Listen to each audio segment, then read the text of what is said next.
കേരളത്തിൽ നാളെ മുതൽ അതിതീവ്ര മഴയ്ക്കും അതിശക്തമായ കാറ്റിനും സാധ്യത. ഈ സാഹചര്യത്തിൽ വിവിധ ജില്ലകളിലെ വിദ്യാഭ്യാസ സ്ഥാപനങ്ങൾക്ക് അവധി പ്രഖ്യാപിച്ചു.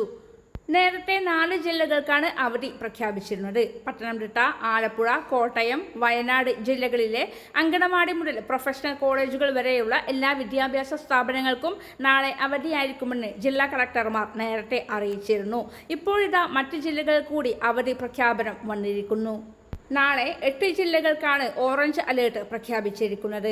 ഡോൾഫിൻ ചുഴലിക്കാറ്റാണ് നാളെ മുതൽ കേരളത്തിൽ ആഞ്ഞടിക്കാൻ പോകുന്നത്. ഈ പശ്ചാത്തലത്തിലാണ് വിദ്യാഭ്യാസ സ്ഥാപനങ്ങൾക്കും അവധി പ്രഖ്യാപിച്ചത്.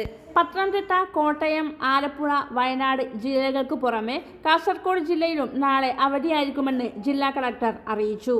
തൃശൂർ ജില്ലയിലെ ദുരിതാശ്വാസ ക്യാമ്പുകളായി പ്രവർത്തിക്കുന്ന സ്കൂളുകൾക്കും നാളെ അവധിയായിരിക്കുമെന്ന് ജില്ലാ കളക്ടർ. ഇന്ന് റെഡ് അലേർട്ടും നാളെ ഓറഞ്ച് അലേർട്ടും നിലനിൽക്കുന്നതിനാൽ അവധി പ്രഖ്യാപനം മറ്റു ജില്ലകളിലേക്കും വ്യാപിച്ചേക്കാം.